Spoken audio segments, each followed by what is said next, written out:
சிறப்பு நேர்காணலுக்கு உங்கள் அனைவரையும் அன்போடு வரவேற்கின்றேன். இந்த நேர்காணலில் நம்ம சந்திக்க இருக்கக்கூடிய ஆளுமை அரசியல் விமர்சகர் திரு ரவீந்திரன் துரைசாமி அவர்களை தான் சந்திக்க இருக்கிறோம். வாருங்கள் நேர்களே.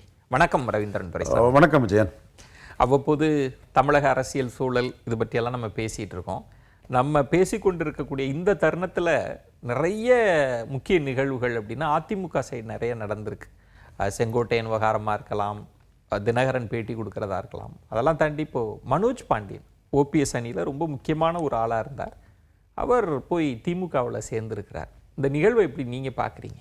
நிகழ்வு அவருக்கு ஆலங்குளம் தொகுதி கேரண்டியா? ஆமாம், ஆலங்குளம் திமுக தோத்த தொகுதி. அந்த தொகுதியில் திமுக கேண்டிடேட்டாக உதயசூரில் நிற்க முடியும். அதில் வெற்றி வாய்ப்பும் அவருக்கு பிரகாசமாக இருக்குது அங்குள்ள அரசியல் சமூக சூழ்நிலையில். இதில் ஓபிஎஸ்க்கும் அவருக்கும் சங்கரங்கோயில் இடைத்தேர்தலில் இருந்தே மிகப்பெரிய நெருக்கம். ஓகே. சசிகலா அம்மையார் அந்த பிரச்சனை வரும்போது இவங்க அப்பா இவங்க குடும்பம் தான் வந்து அதிமுகவில் யாரும் சசிகலாவை வைத்து பேச அச்சப்பட்ட போது பேசினவங்க. பிஹெச் பாண்டியன் ஜெயலலிதா அவர்கள் ஒதுக்கி வச்சப்ப வெளிப்படையாகவே இந்த சாணி உதாரணங்கள்லாம் கொஞ்சம் இறங்கி தான் அடித்தார். ஆனால் பேசுனாங்க வெளிப்படையாக. புரியுது. பிடிச்சி வச்சா நாங்கள் பிள்ளையாரு அப்படின்லாம் சொல்லி பெரிய இது பண்ணாங்க. அப்போ அந்த சசிகலாவை எதிர்கொள்ளதுக்கு ஓபிஎஸ் முகத்தை தான் ஜெயலலிதா அம்மையார் எடுத்தாங்க. அப்போ ஓபிஎஸ் தலைமையில் தான் சங்கரங்கோயில் இடைத்தேர்தல் நடந்தது. அப்போ கலைஞரே நட்புக்கு துரோகம்லாம் சொன்னார். அந்த மக்கள் அதை ஒன்றும் பெருசாக எடுக்கலை. திமுகவை டெபாசிட் இழக்கக்கூடிய அளவுக்கு ஒரு பெரிய வெற்றியை ஓபிஎஸ் முன்னின்று அதை எடுத்தாலும் கூட அதற்கு ஜெயலலிதா கிட்ட ஒரு நேரடி தொடர்போடு இருந்து விஷயங்களை பண்ணுறதுல மனோஜ் பாண்டியனுக்கு ஒரு பெரிய பங்கு இருந்தது. அன்றையிலிருந்து ஓபிஎஸும் மனோஜ் பாண்டியனும் ஒன்றா தான் பயணித்தாங்க.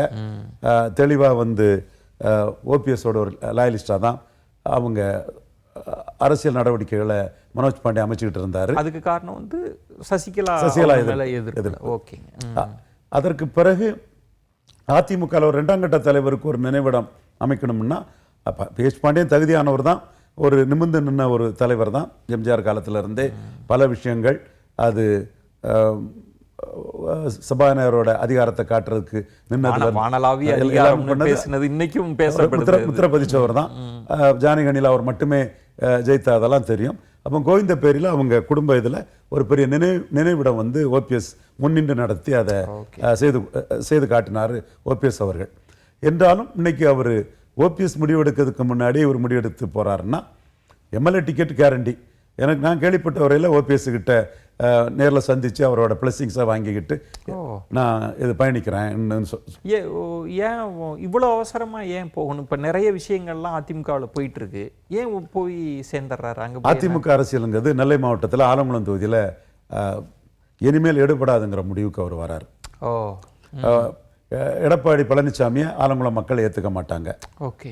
அது எனக்கும் தெரியும், அவரும் அதை உணர்றாரு. ஒன்று. ஓகே. 2வது நயினார் நாகேந்திரன் தமிழக பாஜக தலைவராகிறாரு. ஓகே. ஸோ பாஜக உள்ளிட்ட ஒரு அணிக்குள்ளே வரும்போது நயினார் நாகேந்திரனுக்கும் இவங்க மனோஜ் பாண்டியன் தரப்புக்கும் உள்ள அந்த விரோதம் வந்து நெல்லை மாவட்ட அரசியலில் தெரிஞ்ச ஒரு விஷயம்தான். இவங்க 2 பேருக்கும் ஆகாது. ஓகே. ஸோ அந்த இடத்துக்குள்ள நம்ம திமுக சைடில் போனால் சேஃபாக இது பண்ணிக்கலாம். ஆலங்குளம் அம்பாசமுத்திரம் 2 தொகுதியில் ஆலங்குளம் நம்ம சிட்டிங் தொகுதி. அதில் மாவட்ட செயலாளரும் விரும்புகிறாரு. சேகர் பாபு அவர் பெரிய ஆர்கனைசர். அதிமுகவில் இருக்கும்போது இவங்கள்ட்டெல்லாம் இந்த தொடர்பு கொண்டவர். அவரும் இதில் இருந்து திமுகவுக்கு பலம் சேர்க்கறதுக்கு ஒரு சிட்டிங் அதிமுக எம்எல்ஏ கொண்டு வராரு. அந்த அதிமுக எம்எல்ஏக்கும் உதயசூரில் டிக்கெட் கிடைச்சா தன்னுடைய செல்வாக்கு ப்ளஸ் அந்த தொகுதியில் உள்ள திராவிட முன்னேற்ற கழகத்தின் செல்வாக்கு 2ம் சேரும்போது அது தெளிவாக வெற்றி வாய்ப்பு இருக்குது. குறிப்பாக அங்கே டிசைடிங் ஃபேக்டராக இருக்கிறது மறவர் சமூக வாக்குகள். நாடார்கள் வாஸ்ட் மெஜாரிட்டி, மறவர் வாக்குகள் டிசைடிங் ஃபேக்டர். அது ஸ்டாலினை நோக்கி நகரதுக்குள்ள அரசியல் சூழ்நிலை தான் இன்னைக்கு இருக்கு. எடப்பாடி எதிராக ஓபிஎஸ் வெளியில இருந்தாலும் கூட மறவர் சமூக வாக்குகள் திமுக நோக்கி நகருன்றீங்களா? எடப்பாடிக்கு எதிராக இருக்குது. ஓபிஎஸ் வந்தார்னா கேட்லிஸ்டா கூடுதல் பலத்தை கொடுக்கும். எடப்பாடியா ஸ்டாலினாங்கிறதுல அவங்க ஸ்டாலின் ஏற்றுக்கூடிய மனப்பக்குவத்தில் தான் அந்த சமூக மக்கள் இருக்கிறாங்க. ட்ரெடிஷ்னல் ஏடிஎம்கே ஓட்டர்ஸ் தான் அது உண்மை. ஆனால் எடப்பாடியா ஸ்டாலினாங்கிற லீடர்ஷிப்பில் அவங்க ஸ்டாலினை ஏற்றக்கூடிய மனப்பக்குவத்தில் தான் இருக்காங்க. அந்த இடத்த நீங்கள் எப்படி திரும்ப திரும்ப சொல்கிறீங்க? அது ஒரு இது நாள் வரைக்கும் அதிமுகவுக்காக வாக்களித்த வாக்காளர்கள், இன்னும் சொல்லணும்னா சில பேக்கிங் கம்யூனிட்டின்னு சொல்கிற மாதிரி அவர்கள் வந்து இப்போ இவர் மாறினதுனால ஓட்டர்ஸும் அப்படி மாறுற தன்மை வந்துருமா? இவர் மாறதுனால இவருக்கு உள்ள செல்வாக்குள்ள ஓட்டர்ஸ் வந்து அம்பாசமுத்திரம் ஆலங்குளத்தில் இருக்கிறாங்க. அந்த இவருக்கு தந்தைக்கு ஒரு செல்வாக்கு இருந்தனால தான் ஜானகனியில் அவர் மட்டும்தான் ஜெயிக்கக்கூடிய ஒரு சூழ்நிலை இருந்தது. இவங்களுக்குன்னு ஒரு பேக்கிங் ஓட்டு, இப்போ நயனாருக்குன்னு திருநெல்வேலியில் ஒரு பேக்கிங் ஓட்டு இருக்குது இல்லையா, அதே மாதிரி இவங்களுக்கு சேரமாதேவி இப்போ பழைய தொகுதி இல்லை, அதில் பாதி வந்து ஆலங்குளத்துக்குள்ளே இருக்குது. இவருக்குன்னு ஒரு சிட்டிங் எம்எல்ஏக்குன்னு ஓட்டு இருக்குது. அது கூட திமுக உதயசூரியன் ஓட்டு சேர்றப்ப வெற்றி வாய்ப்பு எளிது. இன்னைக்கு அங்கே ராக்கெட் ராஜா போன்றவங்களாம் நின்னாலும் கூட இவர் தான் அதில் ஃபைட்டிங் கேண்டிடேட் ஆட்டு அங்கே வரதுக்கு வாய்ப்பு இருக்கு. இதில் திரு ஸ்டாலின் அவர்களோட கணக்கு என்ன ரவீந்திரன் துரைசாமி? இப்படி ஒரு ஓபிஎஸ் அணியில தான் இருக்கிறாரு, இன்னும் அவங்க ரொம்ப பிடிமானமாலாம் இல்லை. அப்படிப்பட்ட ஒருத்தருக்கு ஒரு எம்எல்ஏ சீட்டை கொடுத்து உத்தரவாதப்படுத்தி அழைப்பதில் என்ன ஸ்டாலினுக்கு என்ன லாபம்? அவர் ஒரு கிறிஸ்தவ நாடார் வகுப்பை சேர்ந்தவர். அதில் கிருஷ்ண நாடார் நெல்லை மாவட்டத்தில் கணிசமான அளவு இருக்கிறாங்க. சொந்த பேக்கிங்கும் இருக்குது அவருக்கு. ஸோ இந்த ரெண்டும் சேரும்போது டைரக்டா திராவிட முன்னேற்ற கழகத்துக்கு அது பலம். திரு ஸ்டாலின் அவர்களோட கணக்குன்றது இப்போ இந்த ஆட்கள் கொண்டு வர்றது சேர்க்கறதுல எல்லாம் திமுகவை பலப்படுத்துற அந்த ஸ்ட்ராட்டஜிக்கு போயிட்டாங்க. இந்த இடத்துக்குள்ள செம்மலை வந்தாலும் வன்னியர்கள் மத்தியில் அவருக்கு ஸ்டாலினுக்கு வந்து ஒரு எதிர்ப்பு இருக்குன்னு உணர்றாரு. படையாச்சி சிலைக்கு மாலை போட போறாரு. இது தொகுதியை பிரித்து துரைமுருகன் மகனுக்கு மாவட்ட செயலாளர் கொடுக்குறாரு. அப்போ அந்த பகுதியில் செம்மலை போன்றவர்கள் வந்தாலும் இன்னைக்கு அவர் ஏற்றுக்குவார். இந்த பகுதியில் வேலுமணி போன்றவங்க வந்தாலும் ஏற்றுக்குவார். அவங்க வருவாங்க நான் சொல்ல வரல, ஏன்னா அதிமுகவில் பெரிய ஸ்டேச்சர் உள்ள லீடர்ஷிப் இருக்கனால வரமாட்டாங்க. பட் எம்எல்ஏக்களாக இருக்கக்கூடியவங்க அந்த தொகுதிக்குள்ளே ஒரு 10,000-15,000 ஓட்டு உள்ளவங்க, திமுகவை தோக்கடிச்சவங்க, திமுக வாக்கு வலிமையில் நாம வெற்றி பெற முடியும்னு நம்பினா அவங்க வரலாம். திரு ஸ்டாலின் அவர்கள்ட்ட ஒரு பட்டியலே இருக்கா அதிமுகவோட? கண்டிப்பா பட்டியல் இருக்குது. இப்போ அதே கேண்டிடேட்ஸுக்கு வந்து எடப்பாடி நம்பி வின்னபிலிட்டி குறைவா இருக்குது. ஸோ அவங்க எடப்பாடியை பற்றிய வின்னபிலிட்டிங்கிறது வந்து எப்படி அணியமைய போறதுங்கிற ஒரு கொஸ்டின் இருக்குது. ஸோ வின்னபிலிட்டி வந்து தங்களுக்குன்னு செல்வாக்கு இருக்கு. தாங்க திராவிட இயக்கம் பெரியாருக்கு பாரதத்தினா பெரியார் புகழைய சிலர் சிதைக்க பார்க்குறாங்கன்னு எதையாவது சொல்லிக்கிட்டு அவங்க திமுகல போனா சேர்றதுக்கா திராவிட இயக்கத்தை காப்பாத்துறதுக்கு ஒரே நம்பிக்கை இவர்தான் சொல்லிட்டு சேர்றதுக்கு 1000 காரணம் சொல்லிட்டு அவங்களுக்கு சிட்டிங் பொலிட்டிக்கல் பொசிஷன் எம்எல்ஏ அதுங்கிறது கேரண்டி. ஆனா அவங்களை பொறுத்தவரை ஆளுங்கட்சி எம்எல்ஏ வர முடியும்னு நம்புவாங்க. முணுமுணுப்பு வராதா? என்னங்க அதிமுகவுல இருந்து திரும்ப சேர்த்துக்கிட்டே இருந்து அவங்களுக்கு சீட்டு கொடுத்தா திமுகவிலே இருக்கிறவங்க சோர்ந்துட மாட்டாங்களா? அது அவருக்கு கொம்பு காதுல எது முக்கியம்னா காது வரும், கொம்பு 2ஆவது தான் வரும். இங்க கொங்கு மண்டலத்தில் செந்தில் பாலாஜி வச்சு முட்ட முடியுமா, மற்ற ஏற்கனவே உள்ள ட்ரெடிஷனல் திமுக காரங்களை வச்சு முட்ட முடியுமா? யாரை வச்சு யாரு? நான் வெள்ளக்கோயில் சாமிநாதனை குறை சொல்லல, நல்ல தன்மையான ஒரு தலைவர் தான், ஒரு வெயிட்டேஜ் உள்ளவர் தான். நான் அவரை குறைச்சி மதிப்பிடல. ஒரு கொம்பா நின்று முட்டதுக்கு யாரால முடியும்? கொங்கு மண்டலத்தில் அந்த கணக்கு செந்தில் பாலாஜியால் தான் முடியும். திருச்செந்தூர்ல அனிதா அண்ணனை தவிர யார் இருக்கா திமுக சைடுக்குள்ள? விருதுநகர் டிஸ்ட்ரிக்ட்ல கே சார் அண்ணாச்சியை தவிர யார் இருக்கா? ஸோ அதுக்கு முன்னாடி விருதுநகரோட திமுக அரசியல் என்ன? கே சார் வெர்சஸ் தாமரைக்கனி, 2 பேருமே அண்ணா திமுக காரங்க. அந்த அளவுக்கு அரசியல் அங்கே சுருங்கி போச்சு. திமுகவில் யாருமே ஒரு நல்ல முகத்தோட யாருமே இல்லை. அப்போ அந்த தங்கப்பாண்டிய இருந்தாரு, அவருக்கு மகன் இருக்கிறாரு தங்கம் நர்ஸ், அவர் அனைத்து ஜாதிகளால் பாராட்டப்பட்ட ஒரு மனிதராக இருந்தவர். பட் அவங்க தாமரைக்கண்ணி கே சாருக்கெல்லாம் டஃப் கொடுக்கக்கூடிய அளவுக்கு தங்கப்பாண்டியன் கிடையாது, ஒரு காம் ஆளு தான்.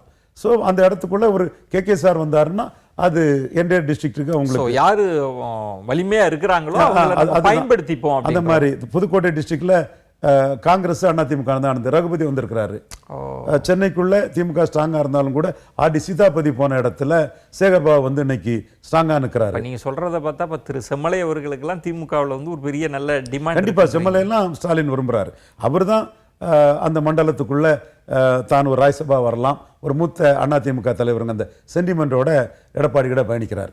இன்னொன்று, நீங்க தொடர்ந்து ஒரு விஷயத்த சொல்லிட்டே இருந்தீங்க, திரு ஓபிஎஸ் அவர்களே திமுகவுக்கு போவதற்கான வாய்ப்புகள் இருக்குன்னு முதல்வரை சந்திச்சு அந்த சந்திப்பெல்லாம் வச்சு பேசிட்டே இருந்தீங்க.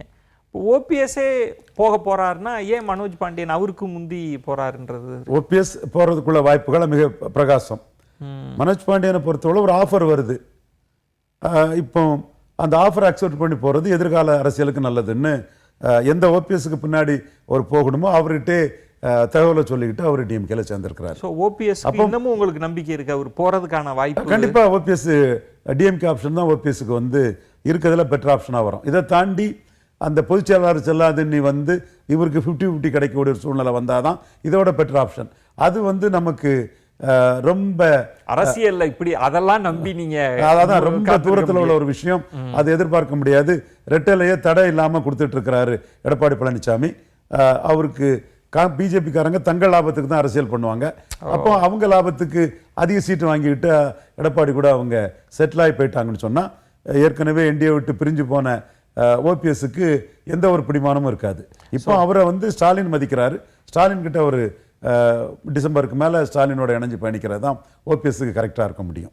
அதுதான் அவருக்குமே வேற எந்தமே ஒரு கிரீன் பாஸ்டர்ஸ் வேற எங்கேயுமே இல்லை. ஓஹோ ஓஹோ. அவரை இப்போ இங்கிருந்து என்ன சொல்றாங்கன்னா திமுக பி டீம்ன்றாங்க. ஜெயலலிதா அவர்கள் எப்படிலாம் அழகு பார்த்தாங்க, தீய சக்தி திமுகவோட போய் கூட்டணிக்குன்னு அந்த விமர்சனம்லாம் ரொம்ப கடுமையாக அதுக்கப்புறம் வரும்ல. அது அந்த விமர்சனம்லாம் செல்லா காசு விமர்சனம். ஜெயலலிதா உயிரோடு இருக்கும்போது 1% இருந்த ஒரு கட்சி இன்னைக்கு 8% வந்த கட்சி ஜெயலலிதாவே அடிக்குது. இன்னைக்கு பசுமன் ஐயா முத்துராமலிங்க தேவர் குரு பூஜையில் நாம் தமிழர் சீமான் என்ன சொல்றாரு, நீங்க எங்க ஐயாவோட குரு பூஜையை காலி பண்ண நினைச்சீங்க, தோத்து போயிட்டீங்க, அதனால ஐயாவுக்கு வந்து தங்க கோஷம் வச்சிங்க, ஐயா சித்தர் எதுக்கு தங்க கோஷம்னு ஜெயலலிதா குரு பூஜையை காலி பண்ண, இமானுவேல் சேரன் குரு பூஜை எல்லாத்தையுமே ஜெயலலிதா காலி பண்ண நினைச்சு அதில் ஜெயலலிதா தோத்து போன நிகழ்வை ஒரு அரசியல் கட்சி முன்னெடுக்குது.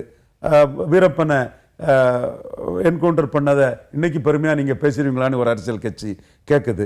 ஸோ எடப்பாடிக்கு ஓட்டு வலிமைங்கிறதும் ரெட்டையில சேலத்தில் 38 விழுக்காடு வாக்களை எடுக்குது, விழுப்புரம் சிதம்பரத்தில் 36 எடுக்குது, திருநெல்வேலியில் 8 எடுக்குது, தென் ராமநாதபுரத்தில் 9 எடுக்குது, தேனியில் 13 எடுக்குது. எம்ஜிஆர் ஜெயலலிதாவுக்கு அதிமுக இப்படியா இருந்தது. ஸோ டைனமிக்ஸ் சேஞ்ச் ஆயிடுச்சு. பொலிட்டிக்கல் டைனமிக்ஸ் முழுக்க மாறிட்டு. உங்களுக்கு கருத்து பார்வையற்றவர்கள், கிணத்து தவளைகள், குளிர்சாதன அறையிலிருந்து யோசிக்கிறவங்க, டேட்டா இல்லாம பேசுறவங்க தான் இதை நம்புவாங்க. அரசியல்வாதி களத்தை தான் நம்புவாங்க. என்ன டைனமிக்ஸ் என்ன போயிட்டு இருக்குன்ற தன்மையில சொல்றேன். 100க்கு 100. இப்போ ஒருவேளை ஓபிஎஸ் அவர்கள் போனா அவரோட ஆதரவாளர்கள் அவங்க இருக்காங்கல்ல, இப்போ வைத்தியலிங்கம் அவர்கள்லாம் ரொம்ப முக்கியமானவர். இப்போ அவருக்கெல்லாம் இது சிக்கலாயிரும்ல. இப்போ அவரா போறாங்க என்ன பொலிட்டிக்கல் எலிவேஷன் என்ன ஃபியூச்சருங்கிறதான் எல்லாரும் பார்ப்பாங்க. டிக்கெட் திமுக இன்ஷூர் பண்ணா வைத்தியலிங்கத்துக்கு ஒன்றும் பிரச்சனை இல்லை, இவர் கோபாலகிருஷ்ணனுக்கு பிரச்சனை இல்லை, தர்மருக்கு பிரச்சனை இல்லை, தர்மர் ராஜ்சபா இருக்கிறாரு, ஐயப்பனுக்கு பிரச்சனை இல்லை. ஸோ அவங்க தங்களுக்கு உள்ள எதிர்காலம் ஓபிஎஸோட பயணிக்கும் போது என்னங்கிறது தான் யோசிப்பாங்க. ஓபிஎஸ்க்கு ஸ்டாலின்ட்ட ஒரு பெரிய மரியாதை இருக்குன்னு என்னால் உணர முடியுது. அவர் திறமையான ஒரு அரசியல்வாதி, ஃப்ளோர் லீடரெல்லாம் ரொம்ப திறம்பட செய்தவர், சி சுப்பிரமணியம் பேராசிரியர், இந்த மாதிரி ஒரு திறமை உள்ளவர் தான் ஓபிஎஸ். அதனால தான் சசிகலாட்ட அவருக்கு வனியே வந்தது. ஓபிஎஸ் விட 100 மடங்கு ஜெயலலிதா திறமசாலி, ஓபிஎஸ் சசிகலாவோட ஒரு 10 மடங்காக திறமசாலி. அதுதான் அங்க பிரச்சனையாச்சு. அப்படி நீங்க அப்படிதான் மதிப்பிடுறேன். அந்த திறமை தான் அங்க பிரச்சனை. எல்லாரும் என்னன்னா அவருக்கான விமர்சனம்ன்றது, அவரு ஒரு 2ஆம் கட்ட தலைவராக இருக்கிறாரு, அவருக்கு அந்த தலைமை அந்த லீடர்ஷிப் குவாலிட்டி எல்லாம் இல்லைன்ற விமர்சனத்தை பலரும் முன்வைக்கிறப்ப நீங்க என்ன சொல்லுவீங்கன்னா, திருமதி சசிகலாவை விட அதிக திறமசாலின்னு சொல்றீங்க. கண்டிப்பா ஜெயலலிதா இவரோட பல மடங்குன்னா சசிகலாவோட இவர் பல மடங்கு திறமசாலி. அதுதான் அங்க பிரச்சனையா வந்தது, அவருக்கு அமைச்சரவையில் இடம் இல்லாம போனது. இப்போ ஸ்டாலினை பொறுத்தளவுல அப்படி ஒரு ஈக்குவேஷன் வரும்போது வந்து திறமசாலின்னா ஆதரவாளர்களை தக்க வைக்கல, அரசியல்ல வந்து ஒரு நிராயுதபாணியா தானே இப்ப நிக்கிறாரு. திறமசாலியா இருந்தா நான் சொல்லக்கூடிய அம்சம் ஒரு ஃப்ளோர் லீடரா விஷயங்களை தெரிஞ்சு பேசுறது, விஷய ஞானத்தோட இது பண்றது, சுப்பிரமணியம் பேராசிரியர் அன்பழகன் இவங்கள மாதிரிப்பட்ட கெப்பாசிட்டி ஓபிஎஸ்க்கு இருக்குது. அப்போ அது ஒரு ஸ்டேச்சரை கொடுக்கும். அந்த ஸ்டேச்சர் ஜெயலலிதாவுக்கு த்ரெட் கிடையாது, சசிகலா அம்மையாருக்கு த்ரெட்டுங்கிறதா அன்னைக்குள்ள பிரச்சனை. அது நடந்து முடிஞ்ச கதை. இப்பவே ஓபிஎஸ் சசிகலா அம்மையாரை பாக்குறாங்கிற தகவல்களும் வருது, சந்திக்கிறாங்க தகவலும் வருது. இல்லை இதுல என்ன திரு ரவீந்திரன் துரைசாமி, இப்போ நீங்க ஒரு சொல்றீங்க, ஒருவேளை திரு ஸ்டாலின் அவர்களை ஓபிஎஸ் சந்திச்சு ஓகே நீங்க வந்துருங்கன்ற ஒரு திட்டம் இருந்ததுன்னா, திரும்ப இந்த ஒருங்கிணைப்பு அதிமுகவை மீட்கிறது, சசிகலாவை இதெல்லாம் எதுக்காக பண்ணிக்கிட்டே இருக்கிறாங்க? இதுல என்ன அவங்களுக்கு கிடைக்க போகுது?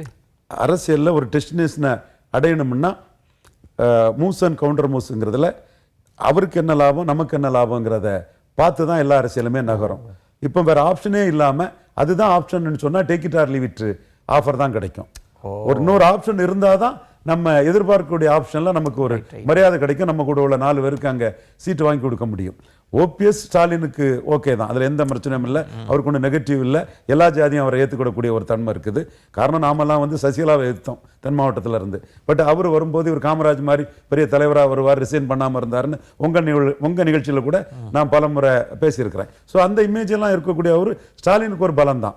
அதில் இவர் கூட வர்றதில்ல எத்தனை பேரை ஸ்டாலின் அகாமடேட் பண்ணுவார், ரெகனைஸ் பண்ணுவாருங்கிறது வந்து ஏற்கனவே கூட்டணிக்கு எவ்வளவு சீட் இந்த நெருக்கடியில it is a $1 million question. அது எப்படி வரும்னு அந்த காலத்துல தான் சொல்ல முடியும். அது ஓஹோ.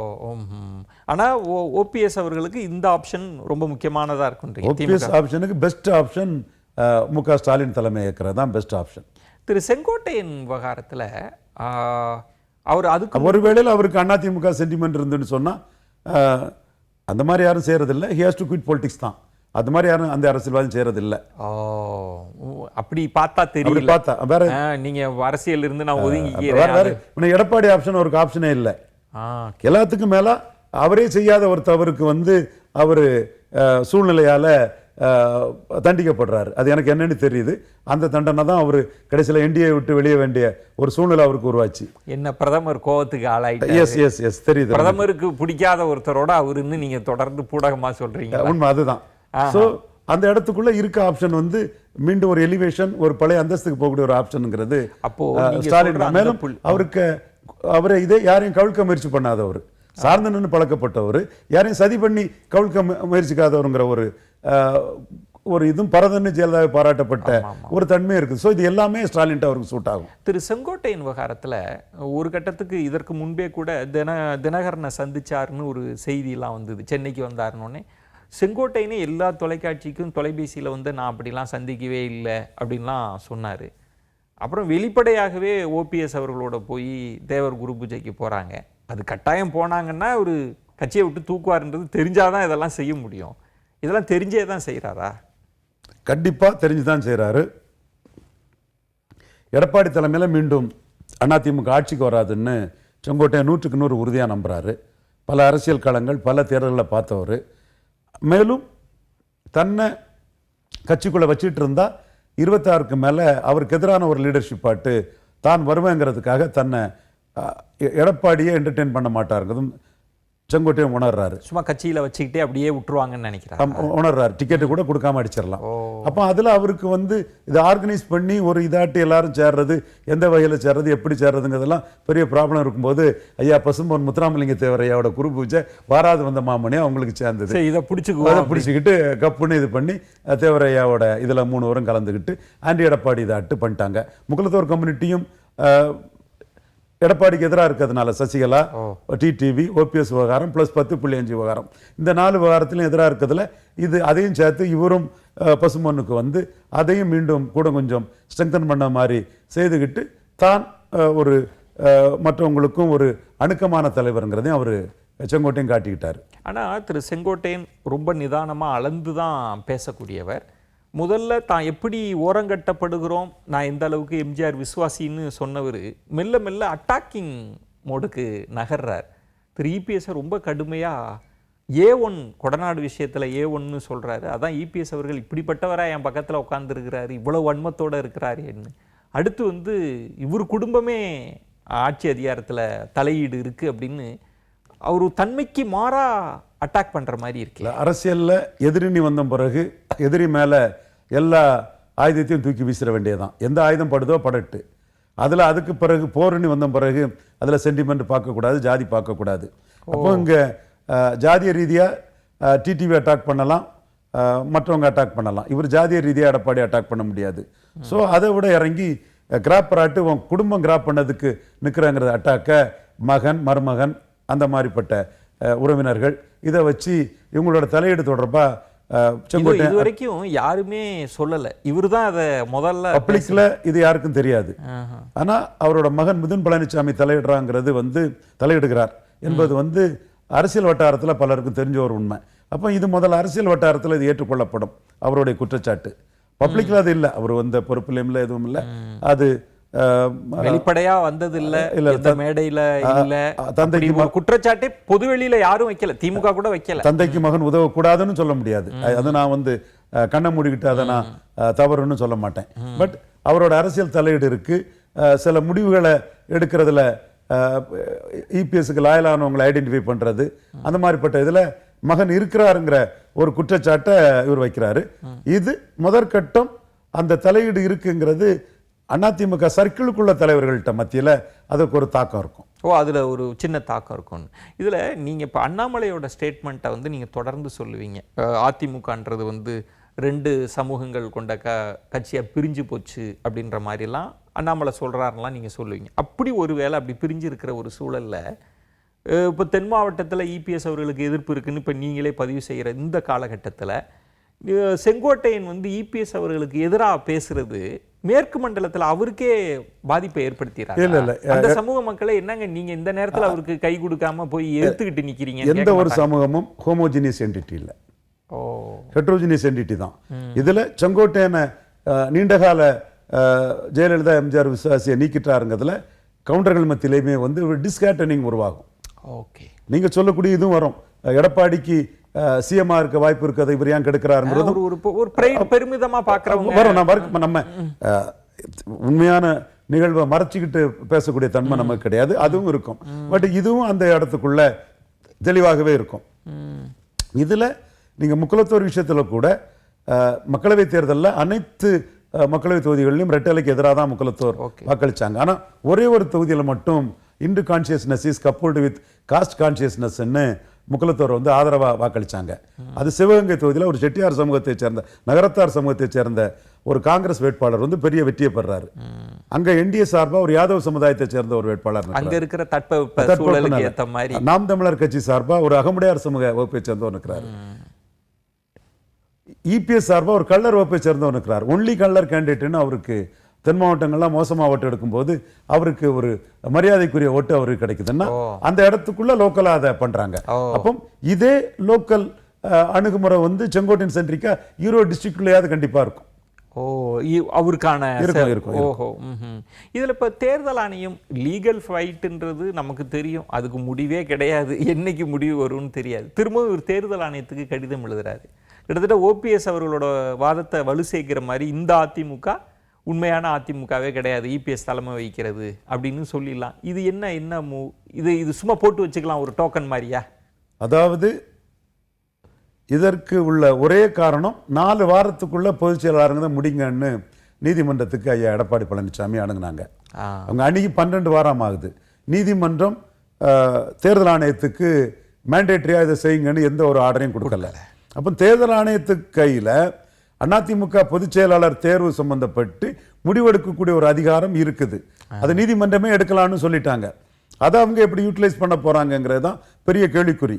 அது நம் போன்றோர் பார்வையில் டெமோக்ராட்டிக் செட்டப்ல எடப்பாடி கிட்ட எம்எல்ஏ இருக்கு, எல்லாம் இருக்குங்கிறத நமக்கு வெளிப்படையா தெரியுது. மெஜாரிட்டி தான் ஜனநாயகத்தில், இது எடப்பாடி கிட்ட தான் மெஜாரிட்டி இருக்குது. அது 100% நமக்கு தெரிஞ்ச உண்மை.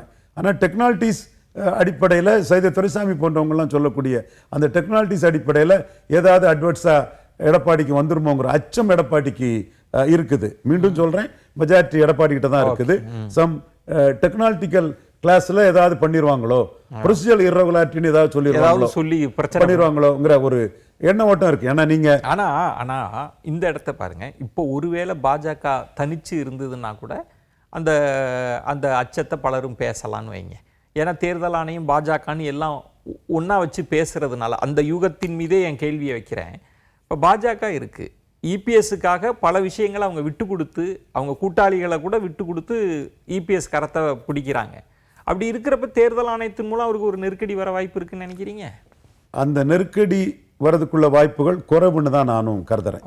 ஏன்னா 20% ஓட்டு உள்ள கொண்டு வந்தது தான் என்டிஏக்கு வந்து பிளஸ். ஆனால் இது ப்ராக்டிக்கல் பொசிஷனில் நம்ம அதை பார்க்கணும். ஏன்னா இன்னைக்கு காங்கிரஸ் கட்சியை வந்து உத்தரப்பிரதேசில் இண்டி கூட்டணியை பலப்படுத்துறதுக்கு அவங்க 10 சீட்டை விட்டு கொடுத்து 18 சீட்டு மீனவர்கள், முகேஷ் சகானிங்கிற ஒரு மீனவ சமூகத்தை பிரதிநிதிப்படுத்தக்கூடிய விஐபி பார்ட்டியோட ஒருத்தருக்கு டெப்டி சீஃப் மினிஸ்டர் 18 சீட்டு கொடுத்துருக்காங்க. 10 சீட்டு காங்கிரஸ் விட்டு கொடுத்துருக்காங்க.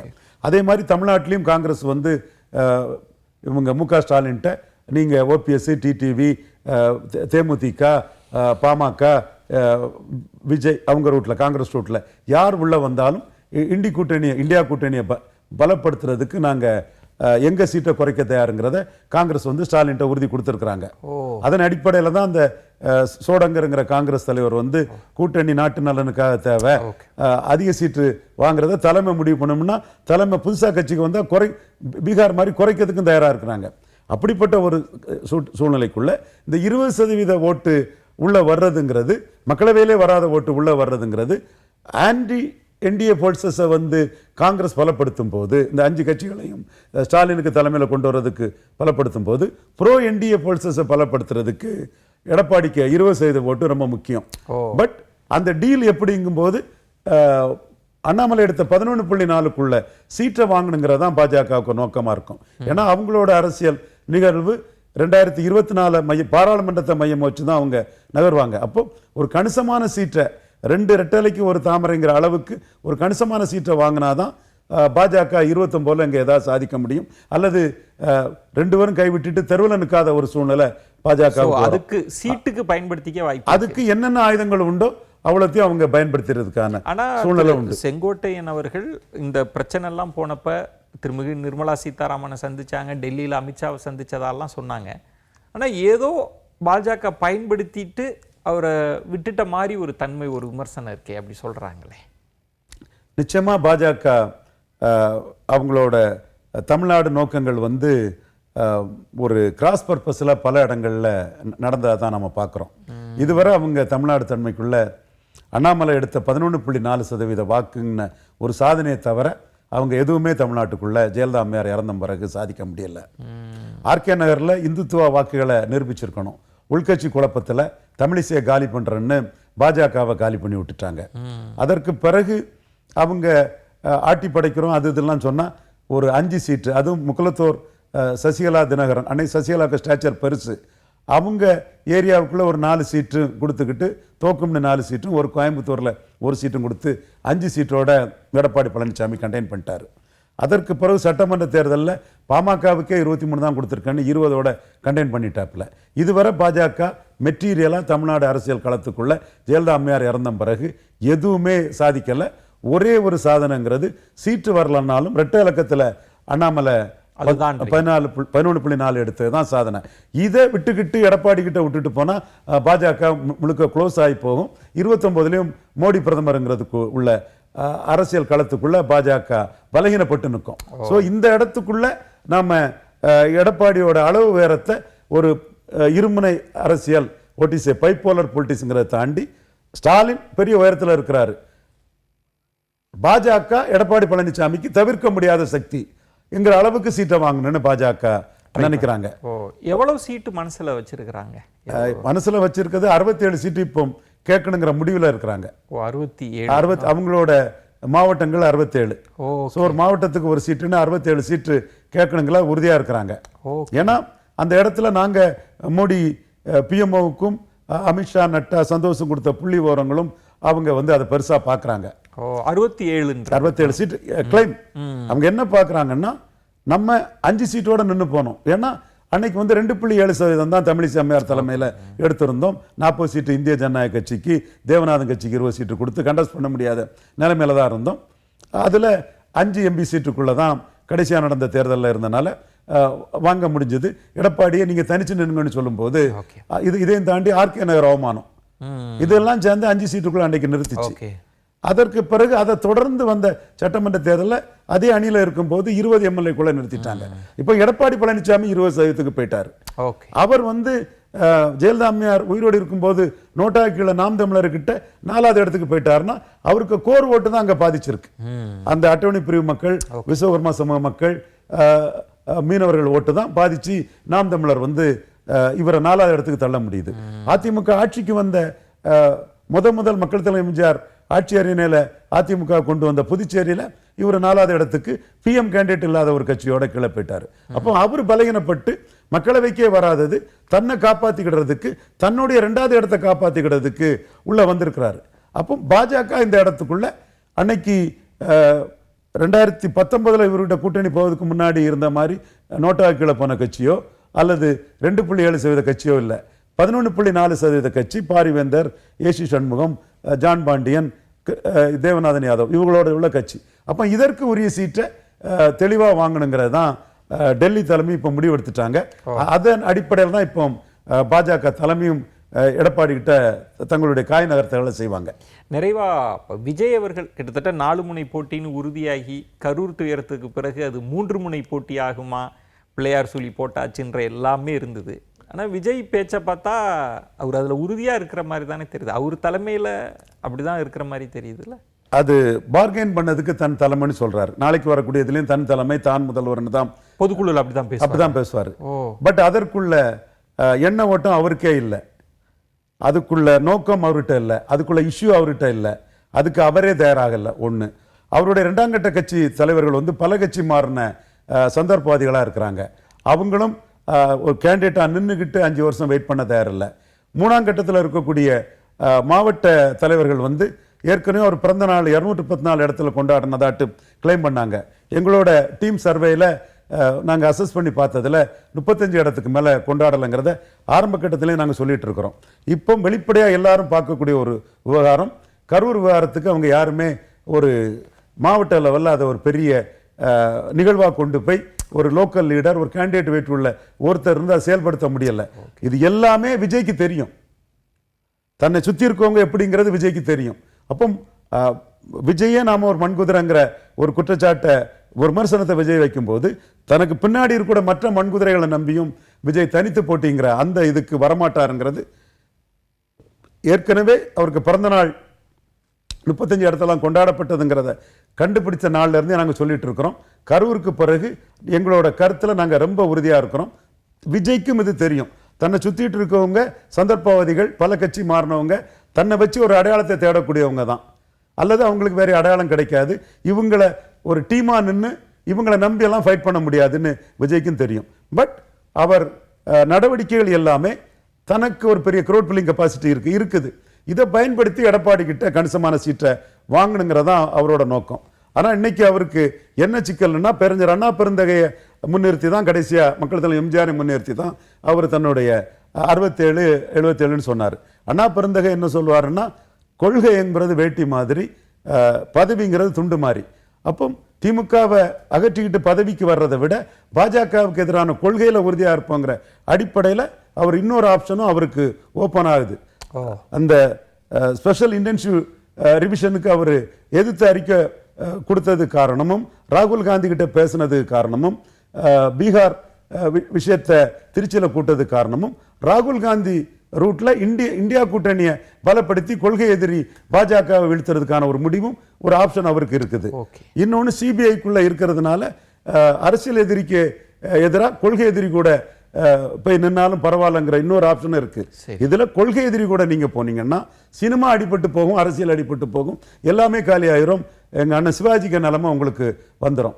அதனால என்ன ஆப்ஷன் வருதோ, அந்த என்ன ஆஃபர் வருதோ அதை அக்செப்ட் பண்ணிட்டு போறதுதான் அவரோட முடிவா இருக்கும். தனிச்சு வாய்ப்பே இல்லை. அவரெல்லாம் வச்சு கருத்து கணிப்பு எடுக்கிறத மாதிரிப்பட்ட ஒரு அபத்தமே கிடையாது. 214 போட போறதில்லை. கமலஹாசனை விட இந்த கேண்டிடேட் போடுறதுல ஒரு முயற்சி பண்ணா கமலஹாசனோட மோசமா இருப்பாரு. கமலஹாசன் 40 சீட்டு சரத்குமார் கொடுத்தாரு. இவரு டிடிவி வருவாருன்னா 80 சீட்டு கொடுப்பாரு. இவரு கிருஷ்ணசாமி வருவாருன்னா 20-30 சீட்டு கொடுப்பாரு. ஏன்னா கேண்டிடேட் கிடையாது. 100க்கு 100 எனக்கு களம் தெரிஞ்ச ஒரு அரசியல் விமர்சகங்கிற அடிப்படையில், களத்துல இருந்து வந்தவங்கிற அடிப்படையில் நான் தெளிவா சொல்றேன், அவர்கிட்ட கேண்டிடேட் கிடையாது. அப்ப நீங்க தொடர்ந்து இதை சொல்றீங்க, கேண்டிடேட் இல்லைன்னு.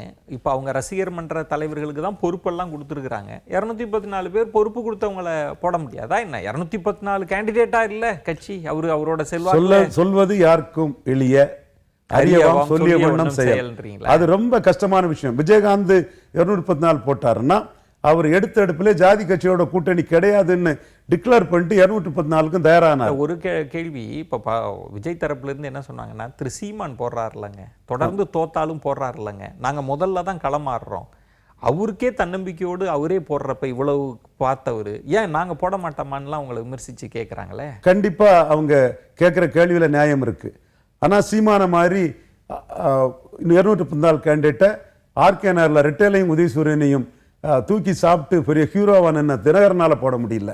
கோகுல மக்கள் கட்சிக்கு, ஒரு யாதவ சமூக கட்சிக்கு நானே என் தம்பி லட்சுமணன் ரெக்கமெண்ட் பண்ணி தினகரன் வந்து சீட்டு வாங்கி கொடுத்தேன். ஏன்னா அந்த பகுதிக்குள்ள கேண்டிடேட் போட முடியல.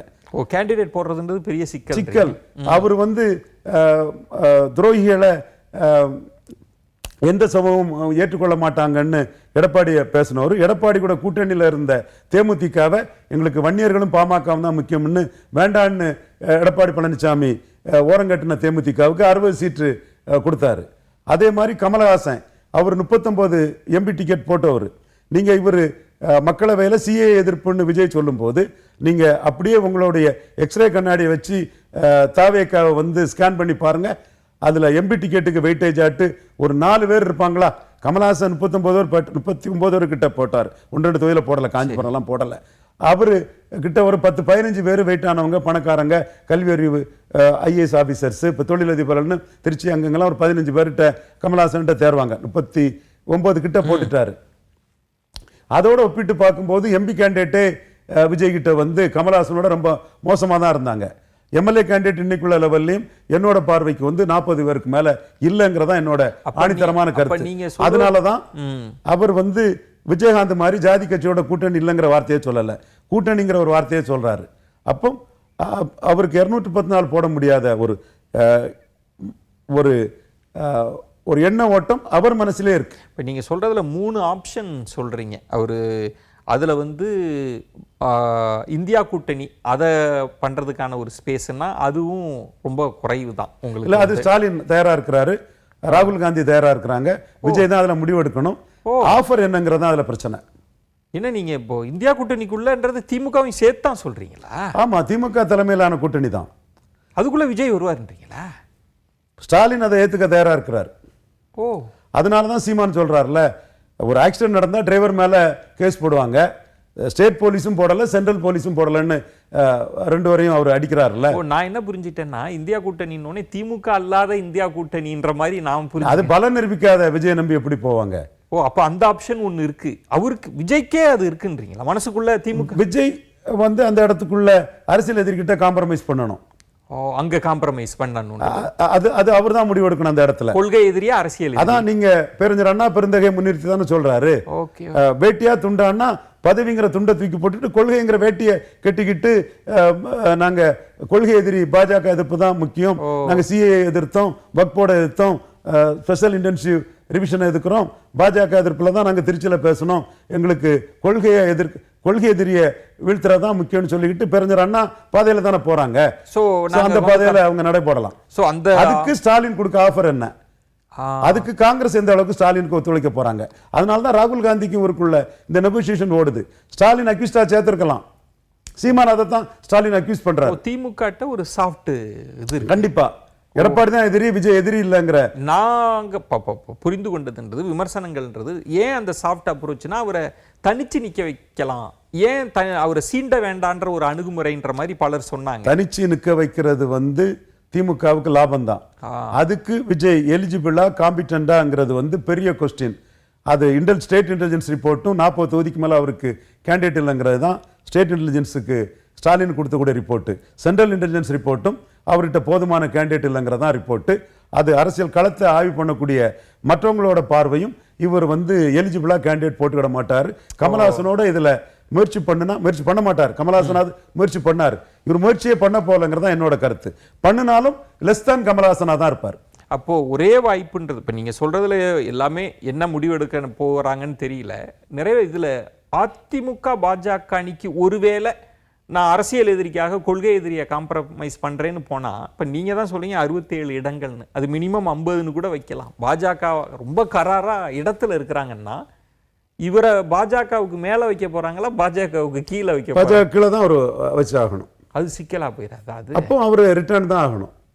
இருக்க ஆஃபரை பார்த்துக்கிட்டு எடப்பாடிட்டு வந்து ஒரு ஆஃபர் வரும்.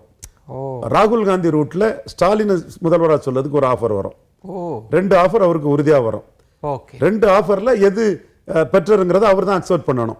அந்த 2 ஆஃபரை அவர் கையில் எடுக்கிறது வர தனிச்சு போட்டி, நான் தான் முதல்வர், மக்கள் விரும்பக்கூடிய முதல்வர் அப்படிங்கிறதுல பேரம் பேசுறதுக்கு அதை பயன்படுத்திக்கலாம். அவர் தலைமையில் அணி அமைக்கிறதுக்கு யாரும் இல்லை. அவரை ஒரு பார்கெனிங்கா பயன்படுத்தி, இப்போ ஃபார் எக்ஸாம்பிள் கிருஷ்ணசாமி அவர்கிட்ட பேச்சுவார்த்தை நடத்துறாருன்னு வைங்க, அடுத்த நிமிஷம் ஸ்டாலின் உதயசூரியனில் ஒரு டிக்கெட் கொடுக்குறேன்னு சொன்னா போயிடுவார். காரணம் ஸ்டாலின் கொடுக்குறது எம்பி போஸ்ட், எம்எல்ஏ போஸ்ட்டுங்கிற சூழ்நிலையில் இருக்குது. இன்னும் சொல்ல போனா விஜய் மட்டும் இல்லை, இவர் டிடிவி, ஓபிஎஸ், ராமதாஸ், பிரேமலதா விஜயகாந்த் யாரை இந்தியா கூட்டணியை பலப்படுத்துறதுக்கு ஸ்டாலின் முயற்சி பண்ணாலும் பீகார்ல விட்டு கொடுத்த மாதிரி நாங்க விட்டு கொடுக்க தயாரா இருக்குங்கிற தகவலை ஸ்டாலின் கிட்ட ராகுல் காந்தி தரப்புல இருந்தே சொல்லிட்டாங்க. ஓகே, அதனாலதான் அந்த சொக்கர் வீட்டு கல்யாணத்துல இது நாட்டுக்காக வந்ததுங்கிற இதையும் அதிக சீட்டு கேட்கறத தலைமை முடிவு பண்ணும்னு அப்சர்வ்னு சொல்றதுக்கு காரணம். ஓகே, பொறுத்து இருந்து பார்க்கலாம். நீங்க சொன்ன நிறைய ஆப்ஷன் என்ன, அரசியல்வாதிகள் எப்படி யோசிப்பாங்க, எப்படி முடிவெடுப்பாங்க, சூழல் எப்படி மாறப்போகுதுன்றதெல்லாம் பொறுத்து இருந்து பார்க்கணும். உங்களோட எந்த அரசியல்வாதியும் லாபத்துக்கு தான் முடிவெடுப்பான். தங்களோட லாபத்துக்கு லாபம் வரும்னா பார்ப்பான், வரலன்னா நஷ்டப்படும்னா திரும்பி போயிடுவான். பொறுத்து இருந்து பார்க்கலாம். உங்களோட விரிவான பார்வைகளை முன் வச்சிங்க. மிக்க நன்றி திரு. நன்றி விஜயன். மற்றொரு சிறப்பு நேர்காணலில் உங்களை சந்திக்கிறேன். அதுவரை உங்களிடமிருந்து விடைபெறுகிறேன். நன்றி, வணக்கம்.